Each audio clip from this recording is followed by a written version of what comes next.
नमस्कार, आपले बुलढाणा समाचारमध्ये स्वागत आहे। शिक्षक भरतीतील सर्व रिक्त पदे भरण्यासाठी शिक्षक एकता मंच आक्रमक। सीओ श्री गुलाबराव खरात यांना दिले निवेदन। सविस्तर वृत्त बुलढाणा। राज्यात शिक्षक भरतीची प्रक्रिया सुरू असताना आता रिक्त पदांच्या व्याप्तीवरून सुशिक्षित बेरोजगार तरुण आक्रमक झाले आहेत। बुलढाणा जिल्हा परिषदेचे मुख्य कार्यकारी अधिकारी श्री गुलाबराव खरात यांना महाराष्ट्र शिक्षक एकता मंचच्या वतीने आज एक महत्त्वपूर्ण निवेदन देण्यात आले। 2026 पर्यंत सर्व रिक्त पदे पवित्र पोर्टलवर भरण्यात यावीत ही या निवेदनाची प्रमुख मागणी आहे। सध्या सुरू असलेल्या शिक्षक भरतीमध्ये केवळ जुन्याच रिक्त पदांचा विचार न करता 31 मे 2026 पर्यंत सेवानिवृत्ती, पदोन्नती आणि इतर कारणामुळे रिक्त होणाऱ्या सर्व पदांचा समावेश या भरती प्रक्रियेत करावा अशी मागणी विद्यार्थ्यांनी केली आहे। शिक्षण आयुक्तांच्या सूचनेनुसार सध्या संच मान्यतेचे काम प्रगतीपथावर आहे। या नवीन संच मान्यतेनुसार मोठ्या प्रमाणात पदे रिक्त असल्याचे निवेदनात नमूद करण्यात आले आहे। शाळांमध्ये शिक्षकांच्या अभावामुळे विद्यार्थ्यांचे शैक्षणिक नुकसान होत आहे। जर आगामी काळातील सर्व पदे भरली गेली तर शाळांना पूर्ण क्षमतेने शिक्षक मिळतील आणि राज्याचा शैक्षणिक दर्जा उंचावेल। भरती प्रक्रिया वारंवार न राबवता एकाच वेळी मोठ्या प्रमाणात पदे भरल्यास हजारो पात्र उमेदवारांना रोजगाराची संधी मिळेल आणि त्यांच्यावरील अन्याय दूर होईल असा विश्वास संघटनेने व्यक्त केला। जून 2025 ला आमची शिक्षक भरती झाली। आता जवळजवळ 1 वर्ष उलटून झालेलं आहे, तरी पण अजून काहीच प्रक्रिया झालेली नाही। आणि आता सरकारने 1 मे ते 31 मेच्या दरम्यान पवित्र पोर्टलवर टॅब सुरू झालेला आहे, पण तरी पण बरेचसे असे जिल्हे की ज्याचं अजून समायोजन बाकी आहे। अजून रिक्त जागांचा काही आकडा अजूनही सांगितलेला नाही आणि बऱ्याच संस्थांनी अजून जागाही अपलोड केलेल्या नाही।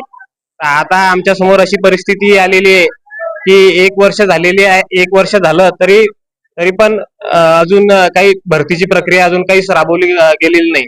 आणि आमचं एकतर एज बार होते, बरेच विद्यार्थी असे की ज्याचं वय पण वाढून चाललेलं आहे। याबद्दल निवेदन दिले त्या विषयावर एकदा आम्ही गेलो होतो निवेदन, पण त्याचा काही सप्टेंबरला, पण त्याचा काही फायदा झाला नाही। आता आम्ही पुन्हा आलेलो आहे आणि आता पुन्हा निवेदन देत। आता हे निवेदन दिलं त्यानंतर जर यांनी काही ऍक्शन घेतली नाही तर पुढचं पाऊल काय असेल? पुढचं पाऊल जे आमची संघटना आहे, तर आमच्याजवळ आता आंदोलनाशिवाय दुसरा काही पर्याय नाही।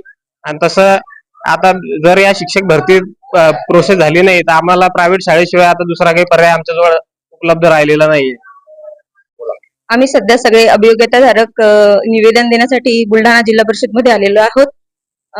आमची परीक्षा जवळपास 1 वर्ष झालेली आहे। सगळ्यांना चांगले मार्क्स मिळवूनही अजूनही कोणत्याही प्रकारची जागेचा किंवा भरतीचा कोणताही आम्हाला समोर काहीच प्रोसेस होत नाहीये। त्यामुळे सगळे विद्यार्थी त्रस्त झालेले आहेत। जवळपास सगळ्यांचं वय 35 ते 36च्या जवळपास सगळ्यांचं वय झालेलं आहे। सगळ्यांचं एज बाद होत आहे आणि जर अशीच परिस्थिती राहिली तर या मुलांना सरकारी नोकऱ्या लागतील की नाही लागतील याची शंकाच आहे।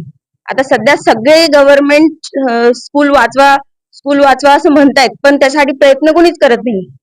हे प्रयत्न सरकारनेच करायला पाहिजे। जसे आपण सरकार नवीन नवीन योजना राजकारणात निवडून येण्यासाठी करतात, तसं शाळा वाचवण्यासाठी कराव्यात आणि शाळेला गुणवंत शिक्षक मिळवून द्यावेत, जे आता सध्या प्रायव्हेट मध्ये खूप कमी पगारावर काम करतायत। त्यांना लवकरात लवकर भरती संपन्न व्हावी। त्यामुळे विद्यार्थ्यांचा सुद्धा खूप मोठ्या प्रमाणात हे होत आहे, नुकसान होत आहे। गुणवत्ताधारक शिक्षक शाळेला याची गरज आहे। लवकरात लवकर भरती व्हावी हीच विनंती सरकार पदाची भरती व्हावी।